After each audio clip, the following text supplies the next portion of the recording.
जीवन में कभी भी खुद नहीं करना चाहिए कुछ। जो भगवान कर रहे हैं, जो आपके बारे में वो सोच रहे हैं, वो अच्छा बेहतर है। कभी कभी हम लोग को लगता है हमें ये मिल जाता, हम ये कर लेते। नहीं, जो नहीं मिलना था वो नहीं मिला, जो नहीं करना था नहीं किया, जो मिलना था वो मिला है। हाँ। आपके पास घास की झोपड़ी है, वही मिलनी थी तो मिल गई। आपके पास महल है, वो मिलने थे मिल गए। जो मिलना है वो मिल के रहेगा, नहीं तो। इसलिए कई बार हम क्या लगता है भगवान ने हमारे साथ गलत किया ना। ईश्वर कभी गलत नहीं करते। कभी कभी हमारा नुकसान हो जाता है, हमें लगता गलत हुआ ना, उस नुकसान में भी फायदा है। सब्र रखो, आगे का रास्ता नजर आएगा।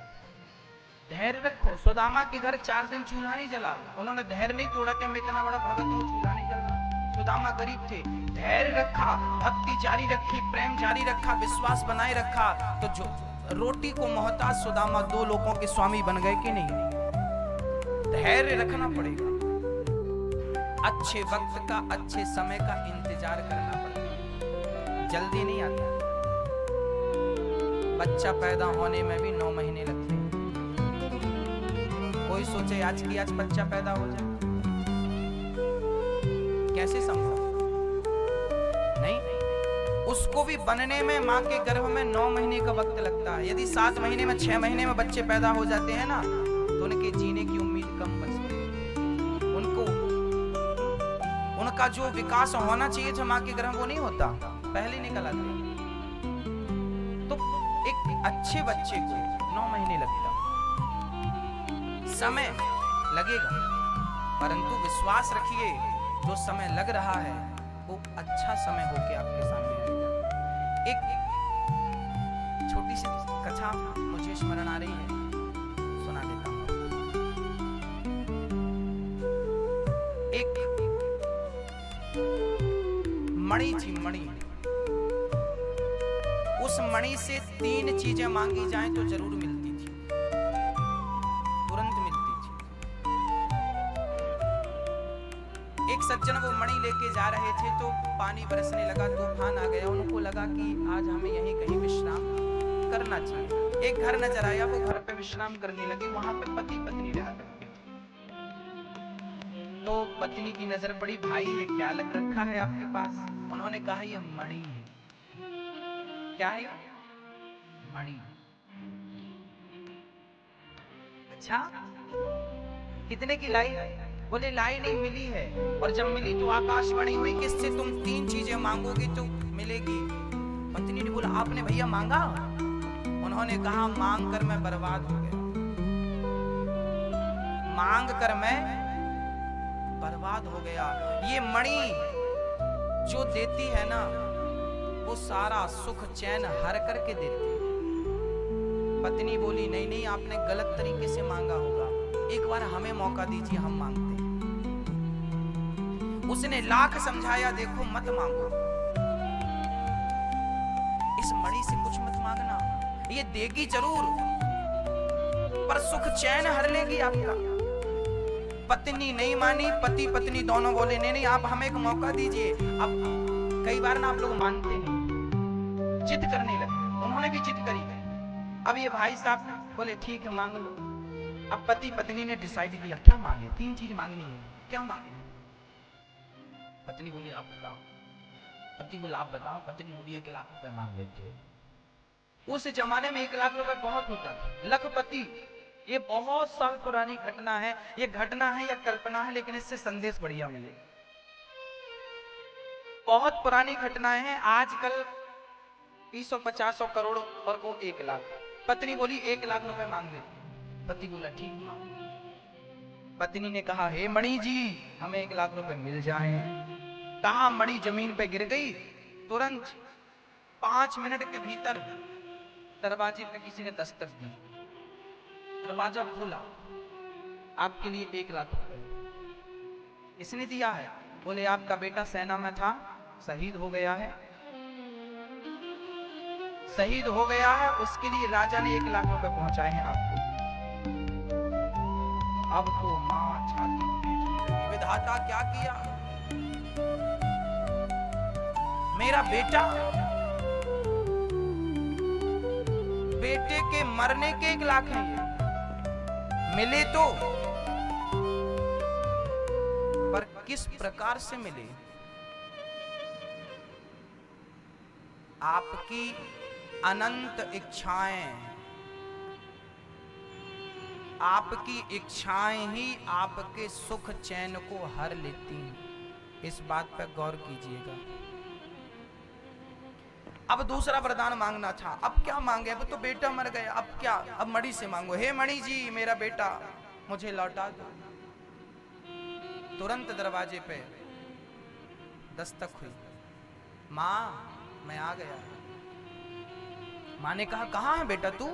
माँ मैं तेरे सामने तो खड़ा हूं, मुझे दिखाई क्यों नहीं पड़ रहा है? माँ मैं तुझे देख सकता हूं, तू मुझे नहीं देख सकती, क्योंकि तब तक उस बच्चे का अंतिम संस्कार हो चुका था, शरीर जल चुका था, इसलिए उसका शरीर वापसी नहीं हुई, आत्मा बनके भटकने लगा। अब भला कौन से माँ बाप चाहेंगे कि मेरे बच्चे की आत्मा भटके, मेरा बच्चा प्रेत बना घूमे, भूत बना घूमे? तीसरा वरदान, तीसरा भी एक ऑप्शन था ना, तीसरा वरदान था कि हे मणि मेरे बच्चे को मोक्ष दिला दो। मोक्ष दिलाया, बच्चे का मोक्ष हो गया। 3 इच्छाएं जो थी खत्म, ऑप्शन खत्म। 1 लाख रुपए रख लो अपने पास। हाँ भैया मैया जी, आप ये मत कहिए कि हमें दे दो, आप भगवान से ये कहा करिए, भगवान जो आप हमें देना चाहते हैं, जो हमारे लिए अच्छा हो वो हमें आप देना, हम नहीं मांगेंगे कि हमारे लिए। कभी कभी हम जो मांगते हैं, कभी कभी बच्चा जिद करता हमें गर्म दूध पिलाओ, उबलता हुआ दूध पिलाओ, क्या पिलाओगी आप? बच्चे को उबलता हुआ दूध कौन सी माँ पिलाएगी? पिलाएगी ठंडा करके। बच्चे को पता नहीं कि क्या सही है क्या गलत है, बच्चा तो आग की भट्टी की ओर चला जाता है, उसे पता नहीं कि यहाँ खतरा है, चला जाता है, उसे पता नहीं चलता क्या सही क्या गलत है, पर उसे पता है कि क्या सही क्या गलत है। इसलिए कहता हूँ कि आप कुछ मत मांगिए, बस भगवान से ये कहिए कि विधाता जीवन में मुझे वो देता चल जो मेरे लिए सही है, बस वो देता चल। मुझे नहीं पता कि मेरे लिए क्या सही है और क्या गलत है, मुझे नहीं पता। इसलिए भगवान से क्या मांगना है क्या नहीं मांगना हमें नहीं पता, क्योंकि हमें प्रेजेंट पता है, फ्यूचर पता नहीं। हम आज को देखते हैं, आज को जानते हैं, कल को नहीं जानते, पर कल को वो जान रहा है ना। इसलिए जो कल को जानता है उसको सब दीजिए और कह दीजिए कि अब सौंप दिया इसे जीवन का सब भार तुम्हारे हाथों में है, जीत तुम्हारे हाथों में है, हार तुम्हारे हाथ। आपकी जरूरत से ज्यादा इच्छाएं कहीं आपके सुख चैन को समाप्त ना कर दें। एक बार मैंने सुना कि एक माँ बाप ने अपने बच्चे से कहा कि बेटा कम से कम 99% लेके आना। प्रेशर दिया बच्चे को, लाना लाना लाना लाना लाना, बच्चा नहीं ला पाया, उसे लगा नहीं लाया अब कैसे मुंह दिखाऊं, आत्महत्या कर ली उसने, मर गया। एग्जाम के जब रिजल्ट आपने देखे होंगे तब ये केस अक्सर देखने को मिलते हैं। माँ बाप का टॉर्चर, माँ बाप की इच्छाएं बच्चे की जान ले लेती हैं। आपकी इच्छाएं बच्चे की जान ले गई कि नहीं? कि आपको 100 नंबर की कामना थी, बच्चे को अच्छे परसेंट से आप देखना चाहती थी, उस पे उसके दिमाग पे प्रेशर बना, मर गया कि नहीं? आपकी इच्छाएं, कभी ये मत कहिए कि हमें ये चाहिए। हाँ, कर्मण्येवाधिकारस्ते गीता कहती, अच्छा कर्म करते जाओ, अच्छी परवरिश देते जाओ, अच्छी शिक्षा देते जाओ, अच्छे संस्कार देते जाओ, फल भगवान पे छोड़ते जाओ, वो जो करेगा बढ़िया करेगा आपके लिए। अपनी जिद त्याग दीजिए। कभी कभी आपकी जिद के कारण आपका सर्वनाश हो जाता है, कभी कभी आपकी जिद के कारण आपके घर पे आग लग जाती है। मत करिए जिद, वो अच्छी नहीं है आपके लिए, आपके स्वास्थ्य के लिए, आपके परिवार के लिए, फिर भी कर रहे हैं। यदि मिलेगा, मेरी 5 किलो वजन उठाने की क्षमता है, 10 किलो लाद देंगे तो मर नहीं जाऊंगा। आपके भाग्य में जितना था मिल गया, उससे ज्यादा इच्छाएं कर रहे हो आप तो वो नुकसान देंगे। संतोष नाम की कोई चीज है कि नहीं? जब आवे संतोष धन सब धन धूरी समान। जो विधाता ने दिया बढ़िया है, मुझे मजदूर बनाया ना, शायद मैं इसी के लिए पैदा हुआ हूं, ठीक है। ईश्वर की मर्जी में समझौता क्यों नहीं कर लेते? मैं मजदूरी करता हूं, ठीक है भाई, मैं मजदूर हूं, खुश रहो ना अपनी लाइफ में। मैं डॉक्टर हूं, ठीक है, खुश रहो। इंजीनियर हूं, हाँ हाँ खुश रहो। मैं सड़क साफ करता हूं, मैं झाड़ू लगाता हूं, मैं झाड़ू लगाने वाला नगर पालिका की मेंबर हूं, मैं सवेरे से झाड़ू लगाती हूं, कोई बात नहीं ना, आपको इसीलिए ईश्वर ने भेजा है, जाओ कर्म करो अपना, यही तुम्हारा कर्म है। उस कर्म को ही पूजा मानिए। जहां हो बुरे नहीं हो, मेहनत करके 2 रोटी कमा रहे हो, अच्छे हो। पाप करके चोरी करके करोड़ों कमाने वालों से आप अच्छे हो कि झाड़ू लगा रहे हो? कम से कम खून पसीने का तो खा रहे हो, मेहनत का तो खा रहे हो। ईश्वर ने जो दिया है आपको, फटी साड़ी दी है उसमें खुश रहो, 100 रुपए की साड़ी पहनने लायक हो ना, उसमें खुश रहो। क्योंकि खुशी 1000 की साड़ी पहनने से नहीं मिलती, क्योंकि खुशी गले पे मैं 5 लाख का हार पहन के घूमूं तो खुश हो जाऊंगा, खुशी मिल जाएगी। मेरी माँ, खुशी साड़ियों में नहीं है, खुशी धन दौलत में नहीं है, खुशी तो बस संतोष में है। मेरे पास जितना विधाता ने दिया बहुत है मालिक, तेरा धन्यवाद। मैं तो इसके भी योग्य नहीं था, कम से कम तूने देखने को आंखें तो दी हैं, चलने को पांव तो दिया है। अरे उन लोगों से पूछो जो लोग अंधे हैं, आप तो फिर भी देख रहे हो ना। उन लोगों से पूछो जो पांव की चप्पल हाथ में पहन के चलते हैं। कई लोगों को आपने देखा होगा पोलियो ग्रसित, भगवान करे बीमारी किसी को ना हो, पर आपने कई बार मैंने देखा है कई लोग हाथ पे चप्पल पहन के चलते हैं, घिसट। जो चप्पल पांव की होती है उसे हाथ पे पहन रहे हैं। उन लोगों से आप भले हो के नहीं, फिर भी शिकायत है कि विधाता तूने ये, विधाता तुम्हें वैसा बना देता तो क्या कर लेते?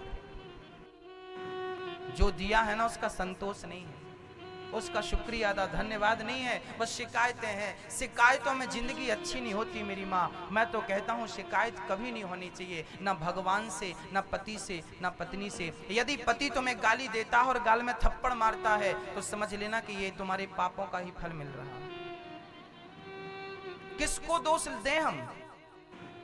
हमने कोई पाप किया होगा किसी जन्म में जिसका परिणाम हमें मिल रहा? पति मार रहा, किसी की पत्नी मारती है उसको पति को, तो तू रोया मत कर, ये तेरे पापों का फल है। कभी किया होगा गलत, उसका आज मिल रहा, क्यों रोता?